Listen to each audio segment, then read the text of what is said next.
Watch the full interview at psljourney.com. Wow, Nick, I'm getting pretty excited myself to kind of hear what other if you're holding back on insight and with what you've already given us so far, it just really excites me to get there. I'm actually really excited also to get into our next section of the interview, which is the quick fire questions. Here, I'll go ahead and ask a series of questions, and you can just come back to us with just 1 to 3 sentence answers and letting us know generally your take and just general advice that you can give to pro-socialites. Does that sound good to you? Let's do it. All right, let's do this. All right, the first question I have for you is, how do you describe what an actuary does to strangers? We're accountants with top hats. That's not actually how I describe it.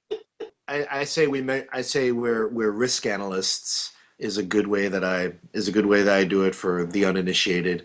And if they either know what an actuary is or care to know more, I go more in depth. I think it's good to gauge your answer based on the person you're talking to. So, Nick, what is the best advice you've ever received? The best advice I ever received was to know your audience. If you're going to be writing an email to somebody, for instance, if you know that person, like my boss, wants to get quick and to the point, be ready to massage your message into 1 or 2 sentences. But if you're emailing it to another actuary at my office who really wants details and bullet points, be prepared to do it that way. It's all about the listener and it's all about the reader. It's not so much about you writing for yourself. Great lesson there in communication. Thanks for sharing that, Nick. So what is one thing that you did in college, an activity, a club, or something like that outside of the actuarial courses that you feel has contributed to your success as an actuary? Performing in musical groups, I did a lot of singing. I did a lot of a cappella in college. That experience helped to develop my ability to deal with different personalities and to express myself. It's often difficult to know how you can be expressive sometimes in an office environment. Having performing arts background has been a huge advantage in that realm.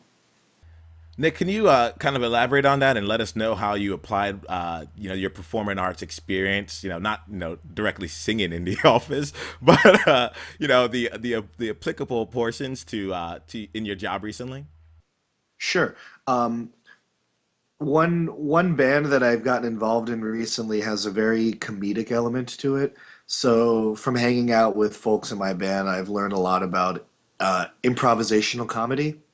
And there are many tenets in learning about improv comedy that you can apply really well to situations with new people. Being able to sort of roll with the punches and don't fear, certain interactions and always be accepting of ideas that come at you in a comedic sense. I've been able to use those really well to navigate difficult situations sometimes with clients on the phone. Not allowing myself to get flustered when things change suddenly, and being able to have a good spirit and a good attitude about change. So being in the performing arts and knowing how to put on that good face and knowing how to roll with the punches is huge. Hey, pro-socialites, are you interested in or thinking about becoming an actuary? Do you have questions about what an actuary actually does or how best to prepare for exams?